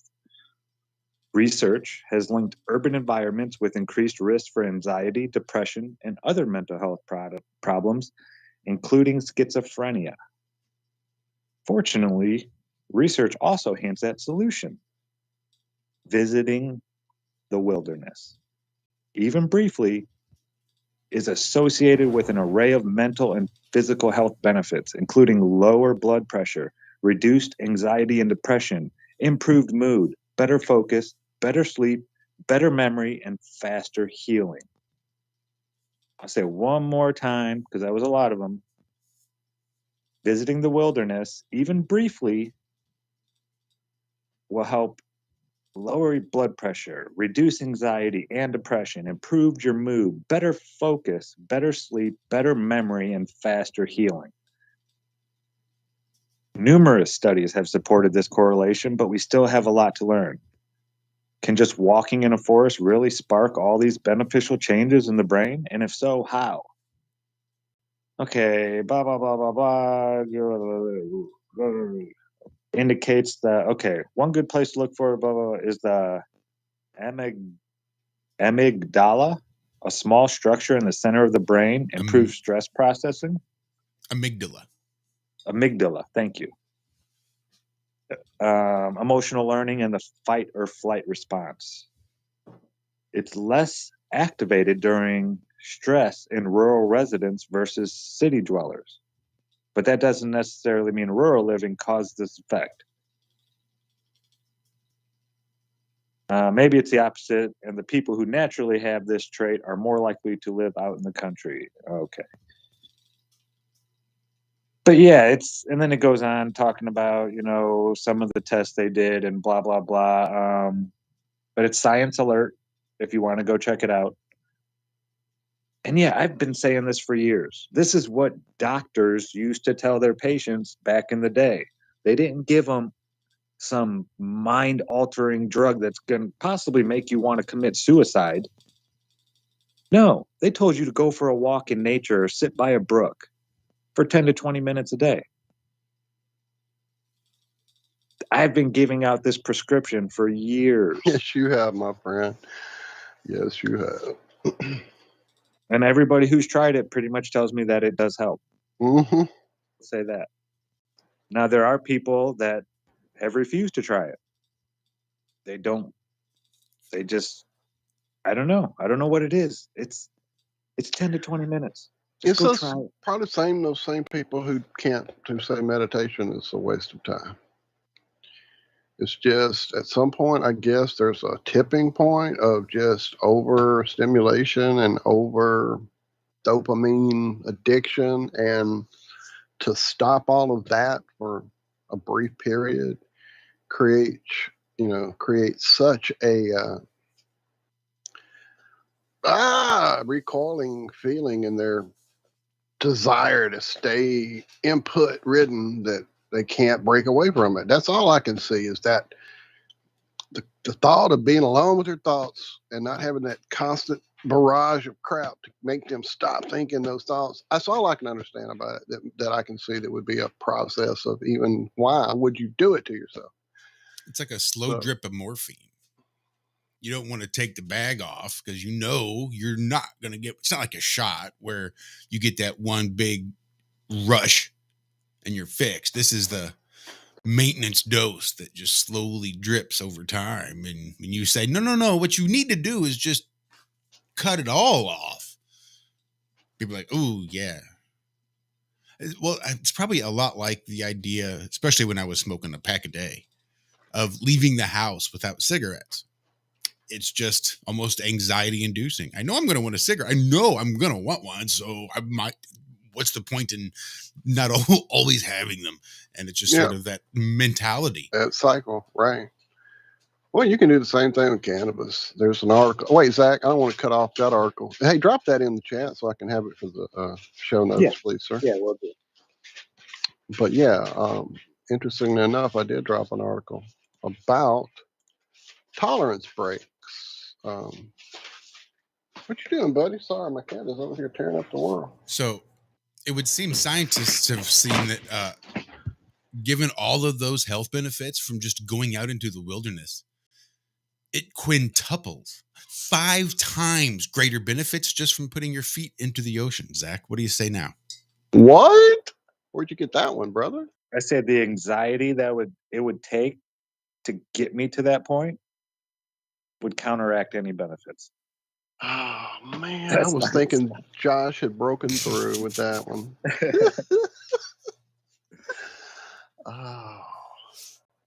Think of the salt. If you're not terrified of the ocean, bruh, you would stop like sparking off all your phones and electronic devices if you ground it out in the ocean. Think of the salt change, the refinement that would happen if you dipped off into the big salt pond. Oh man. I'm going out to talk to my tree though, right after this show. You know what though? And it's not even just the ocean, man. We were like 13 miles out off the coast into Lake Michigan. And it's only like 60 feet deep right there in the southern end of Lake Michigan. For like the longest way, it's like 61 feet. When I jumped into that water, and I know there's no sharks in there, I still felt like a worm on a hook. Every inch of my body said, get out of here right now. Get on that boat, idiot. What are you doing out here? But I don't know, man. I don't know what it is. It's not just the ocean. Big bodies of water. You feel like a sitting duck, don't you? Yeah, I'm not supposed to be there. I'm just That's a victim not- waiting to happen here. Yeah, I got legs. I don't have fins. I got legs. They're great for land. And I can swim. I was a good swimmer, but no.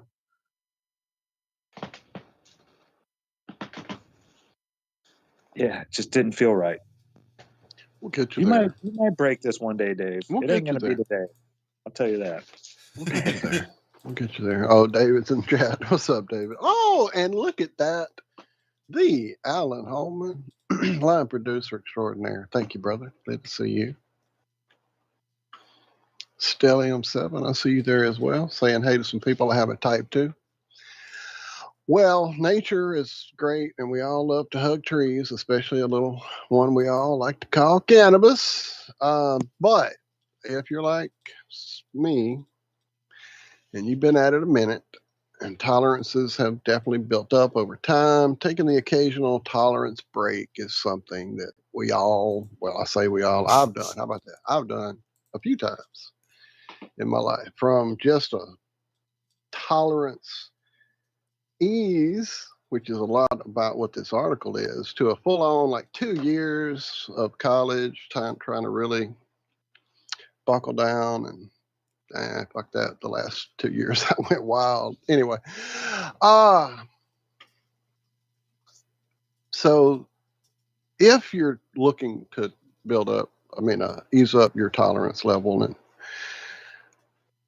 maybe take a break for other things, financial, stuff does get expensive. Mental or physical reasons, just like I said, just a reset. Rather than stopping cold turkey, which can be, problematic with your endocannabinoid system kind of freaking out because it's used to that calm, filled feeling, and suddenly it's not calm and filled. Here's some things you might take into consideration. Do a daytime fast. The old Steve Martin routine about, I only smoke in early afternoon. Well, late afternoon. Well, early evening. Sometimes early, late evening. That whole thing, yeah. Just make it evening. Make it only the evening time. Get all your daytime crap out of the way. Your job, your chores, your kids to bed, whatever time line you want to draw. And then, it'll help you sleep, relax, ease the pain for the day, and help with the sleep routine. There's one way. I love this. So let me get this straight. A great way to take a tolerance break is to get stoned every night? If you're a person who stones every day and all day long, in and out, dude, come on now, work with me here. No, I'm right there with you because that's totally me. That would absolutely be a break for me. That would be a break for me, absolutely as well. That's why I'm kind of leaning towards it. I do that. I still do that, actually. When I know I have a day of crap I've got to do that's going to require either a lot of focus, physically really be strained, out in the heat, sun, things that might cause a headache to creep into the situation, I'll usually forego until I'm done with all that crap and hit it on later in the day or even in the evening, or some trips I've gone on for weekends at in-laws or whatever that weren't so, 420 friendly, taking day breaks there. It definitely changes things. I've taken breaks actually the other way. I've not smoked right before bed to enhance my dreams. If I was working on some dream stuff, if I knew there was some dream work needed doing, then yeah, I would definitely ease up for those evening doses because it definitely affects your dreaming. Another way you can go about resetting your tolerance levels is a lower dose type life. If you're in an area where you have a dispensary nearby, you are probably well aware that the percentage of THC these days has gone through the fucking roof. At one point, you were riding high if you had like 15% THC in your cannabis. But dude, I literally purchased some 30% in Oregon. Didn't really see the point, especially at the price point. But I could definitely taste it, and see that it was something different, looked different, smell different? Did I get any different effect? Did I get higher? Not really. It definitely wasn't worth that. So, but yeah, talk to your dispenser, your bud tender, whatever they're called in your state, and find you a lower dose. Perhaps try some edibles that are lower dose, that kind of thing. It can help you, like I said, reset a little bit. Here in my situation, it's kind of not easily done that way. So in those situations, maybe switch consumption. Try to use a one hitter instead of ripping it through the ball. Maybe just a shorter bowl, don't pack it so deep.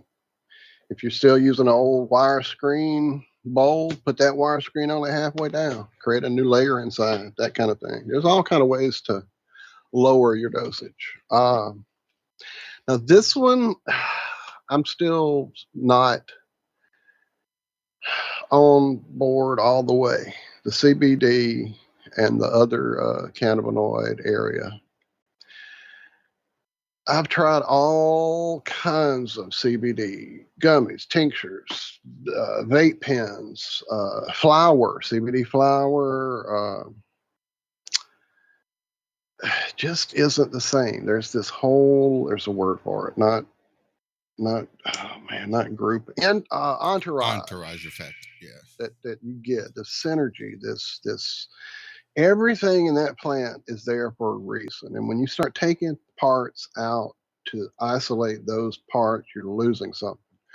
That's like, I think, to me, kind of where I am with edibles most of the time. It's just, it's got this much THC in it.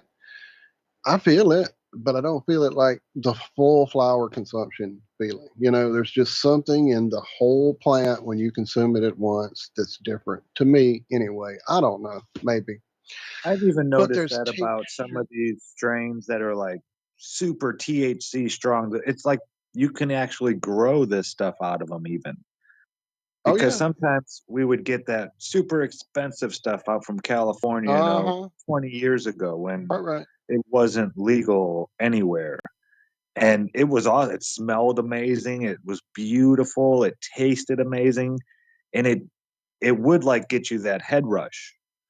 But it wasn't, like you said, you didn't get the whole feeling like smoking the brown frown from Mexico stuff that you would get. Brown frown. Ditch weed, that's what we call it. But yeah, man, just the isolation of CBD. I even had some high dollar isolate crystals. Oh, this is the one, dude. Try this one. You'll love it. Pay a little more, but you'll say, oh, this is what CBD is about. Yeah, it really didn't do anything extra for me except kind of fuck up my cannabis high, which is a thing if you're not aware. If you do higher doses of CBD prior to or right after consuming regular flower, it will alter your effect of getting the rewards you're looking for there. It will change your head. It will definitely affect how you feel. It's also a good thing because if you're getting a little paranoid, if you're getting out of your head a little bit. Right. If you get overboard, absolutely. Yeah, absolutely. That's a good one, Josh. Thank you. Absolutely. So then basically this last one is kind of just like, look, here's the deal. Old habits die hard. It's kind of tough to get out of the habit. It is a very ritual, dehabitual, just the art, not the art, but the ritual, literally sitting down, breaking it up, your tray, your little area, your scissors, your grinder, whatever you have going on, rolling, bonging, bowling, whatever. That is definitely a part of it. And so work that into all of these other things. If you're going to do it less, still have the nice little sit down time to do it less with. But definitely maybe, what's this next part here? The deep inhalation. Oh, that's another thing that I've discovered from a few different sites reading over the years, either Leafly or High Times or whatever. The old, hold it in till you turn blue and get the most out of it. It's really not. It's all about the exhale, baby. All about the exhale. It's not. It's the forcing it out. Yeah, and if you purse your lips a little bit as you're blowing out, you'll actually force it into other parts of your lungs. That's an old trick I learned from my respiratory therapist mom. Thanks, Mom. That's what. So Old guy down the road taught me that. His wife was a respiratory therapist. There you go. He was like, "Don't hold that shit in, dude. That don't do nothing." That don't He's do like, nothing but hurt. exhale nice and slow and kind of blow through your mouth. Purse your lips like you're trying to whistle, but don't. Yep. Yep. Yep. And he said it just, and it works. A nice slow exhale, real long exhale. And that's when, you're putting stuff into your bloodstream, they say, according to biology. But yeah, when you exhale, that's when all the stuff is actually going into your body. Now, there's another one here talking about smoke-free, completely going with edibles and topicals. I've never gotten much benefit in my head from topicals. The blood-brain barrier will not let that happen. There's a whole bunch of science being done right now in just about any legal state trying to get past this. My brother actually invested in a company that seemed to be on the brink of the breakthrough for the brain-blood barrier for topicals, actually giving you a head, not just the physical benefits of topically doing what it does at the site, but to get to your brain and get you the buzz you're looking for. Just doesn't happen. Edibles. I'm sorry. I wonder how that works with DMSO. It could. Hey, it could. See, I'm sure it's got part of that mixed in. In fact, somebody we know was doing it. Was that David that had some in his? David. DMSO? Yeah. Yeah. There's been a Pretty few. sure. I think Thunder Chicken mixed some up with some DMSO. Does he have some? I knew somebody had talked about it there in chat. So yeah. But yeah, definitely trying to go smoke-free completely, just doing it with edibles and that kind of thing. To me, would definitely be a break because I'm just not getting there with them most of the time. I have to really. It's pretty much nurdles for me. It's the edible that I can definitely get What's impact. the most milligrams you've ever eaten at one In sitting? one setting, 500. I ate a chocolate me bar. too. Yeah, I ate a felt chocolate drunk, bar. dude. Well, The I was world planning on getting started on a turning. plane. Was what the plan was to get on a plane for a trip home from Oregon. So I ate the chocolate bar and we headed to the airport, and I got in the airport and looked at my ticket and headed to that gate. I get to that gate, and apparently some of these background announcements that just blend into the scenery were telling me that my gate had changed to the other end of the airport. So I then began a mad dash, buzzed out of my skull, trying to get to the other end, and missed it and had to reschedule my plane. So I just spent the rest of the day pretty much baked and trying not to go take a nap and waste it, because I knew once I went to sleep, that would be it. I'd be down for hours, and I was. That's pretty much what. Oh, and I felt drunk when I got up the next day too. I still felt a little hungover. That was me pretty much. Is the effect I would get when I finally felt like, oh, these edibles did something is, oh, okay, I feel this. Now I need a nap. Now I need a nap. And that's probably my whole thing with like the differences of sativas being something I usually don't tolerate well. I found one though. Supreme D seems to be the sativa for me, but I can say that most of the others just get me in a bad place. So maybe some edibles with that kind of a different set to it would get me in a place where it wouldn't be nap time. I don't know. Just working my way through edibles. Wow, are we really eating up time like this? And before we get out of here, I'd like to mention that we are going to be having the Karen B on tonight, and we're going to be going over Flattoberfest and all the fun stuff coming up. If you don't know, Flattoberfest is happening next month, October 21st, 22nd, and 23rd in Greenville, South Carolina. Tickets on sale at flattoberfest.com. There's going to be a meetup at the park on the 21st, where everybody's just going to hang out at the park. There'll be cooking. There'll be people playing music, people, playing game, all kinds of stuff. That's a great time. And then at noon, the event will start, and there's going to be all kinds of people there. Glowbusters will be there. Mark Sargent will be there. Austin Whitsitt will be there. Kingdom in Context. Benjamin Balderson, One Big Love, Chief Crow, Marty Leeds, Cammy and I will be there doing How the World Works.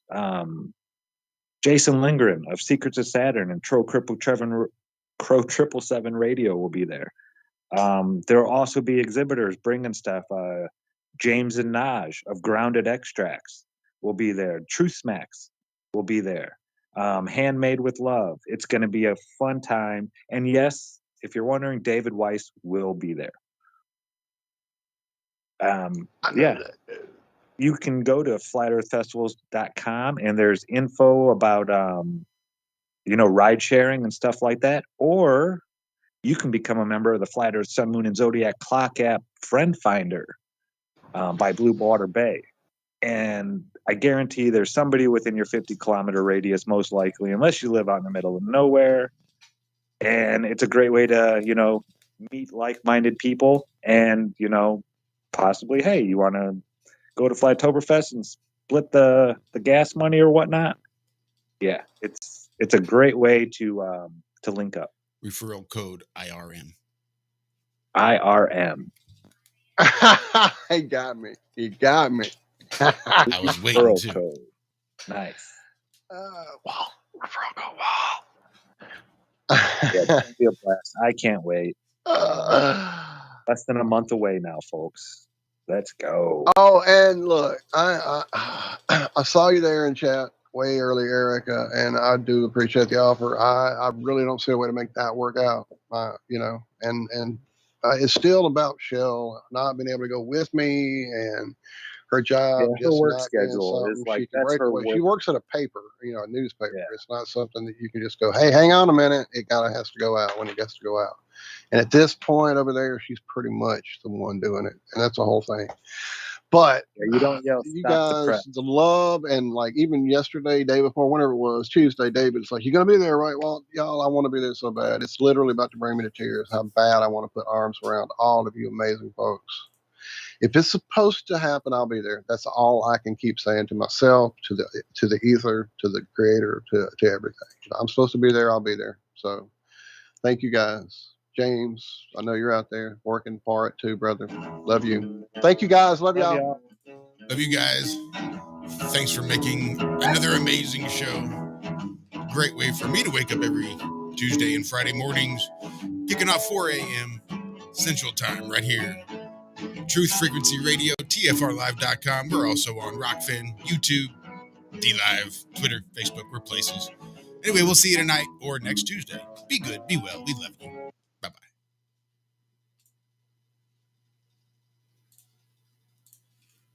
This is iHeartRadio.